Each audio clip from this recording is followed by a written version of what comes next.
All right, guys. So we're going over our fences here, and the first thing, you got to know where your property lines are at. If you got one here, one down there, you can't see it. What you want to do is you want to put a string on there, make sure there's no weight, and you just kind of check it like that right there to make sure didn't catch anything. We're always going to do our fences within 2 inches of the property line. So if you take your tape measure to this, that's 1.5 inches, and that's about 1/2 inch. So there's 2 inches there. So your post, that needs to go in approximately 4 inches, which is, so your hole, when you go to use the auger to dig your hole, you're gonna actually make the auger to where one of the blades almost touches the string to get it just right. So yeah, operating, we've got an auger here. But yep, you're gonna dig your hole, and you're gonna take your lever, your level, and as you're setting these posts in the 2-foot hole that you dug with your auger and your post hole digger, it's gonna go 2 feet down, and you're gonna stick your level here, and then you'd stick it on this side as well, checking it both ways. And you wanna have another string out here that's right where it's supposed to be. So you would use 2 strings, one for the property line, and then you would put a stake in the ground and run another one to make sure all your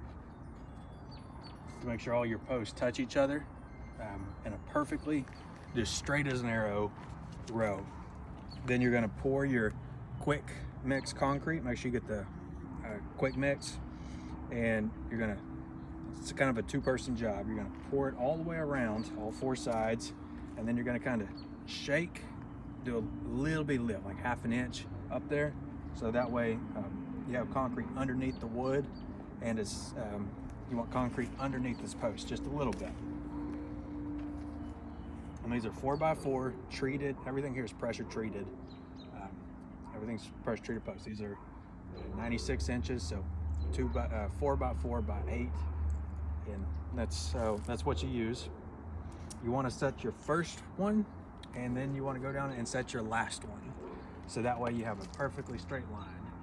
And once you got those 2 set, then you start just working your way down the line. Generally, it could take 2 or 3 people. The holes are the hardest, most time-consuming part. You do want to take in mind you got easements on these properties. So in this case, the city requested that we go in about 10 feet from the property line so these people can see the road before they pulled out. So we did that. At the front, you typically have a 25-foot build line. So 25 foot for a fence, or you can't go past the house. That's the case. We're here in Maumelle, so that's what their ordinance is, and that's what we had to follow. But as you're putting these on, now you got to put these runners on here. I'll call them runners. I'm not sure what their name is, but we want the bottom one 6 inches off the ground, the top one about 5 inches, and then the top of the middle one from the ground should be 55 3/4. So that way it's just in the center. So you can rewind the video to get those repeated. But mark this one with a tape measure and a pencil. Mark it on the top so you can actually see it. And do the top one and the bottom one. Normally, you're probably gonna start off with a straight line, so that does make it a lot easier. But you're gonna do that, and then you're gonna take another string and put a nail in here, tie the string on, do it at the bottom, all the way down there at the other end. And then now you can set this one, and this one, because you did 3 strings. Real quick, 2 guys, 3 guys, they can boom, pop it in.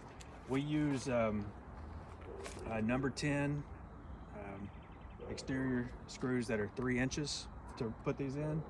And then we used number 8 deck screws, 1 5/8 inches. They have a Torx head on them, and they usually have the Torx head will come in the box. And we used a drill to put that in. But that is how you get your fence in. Walking down here, you always put what they call the finish side on the outside. That's the way this city requires it. It's also the way it's supposed to be done. Makes it harder to climb the fence as well because you don't have the handlebars.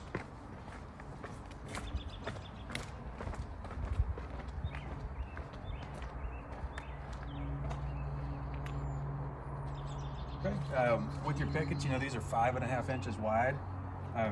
You're gonna, if you're right-handed, you're gonna start at the right and you're gonna work towards the left, and that's how it's done. So we'll go up here and show you an example. So to put this in here, you know, we're gonna go 1 inch with our picket off the ground, and we need to make sure they touch that string up there at the top. Push it in real tight, no space in between here. Push it, put you the first one up there, and then come down there, push the other one. A lot of these boards are bent, and put 2 screws in. 1 here, 1 down there, move to the next one. Your other guy is gonna come through and he's gonna fully secure these. He's gonna do 4 more. It's 2 per runner is what it is. And you do 1 screw high, 1 screw low. High, low. That adds a lot of strength to your thing. But this is the box that the screws come in. You can kind of see the Torx head there. They got good grip. They've got a coating around them, so they're not gonna they're gonna last a while. And as you're putting your pickets in, you want to have a string. Once again, at minimum, we're gonna come on to the other side to see this.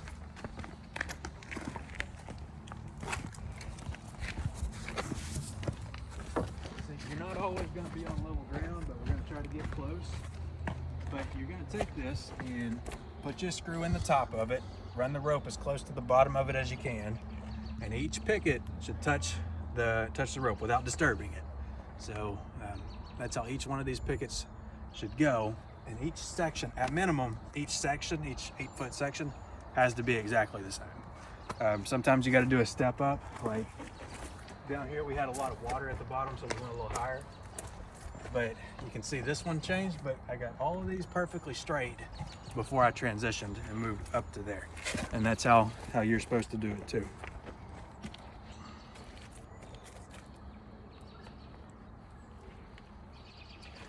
As you're doing this, you need to always kind of come back and look at it to make sure you're not way out.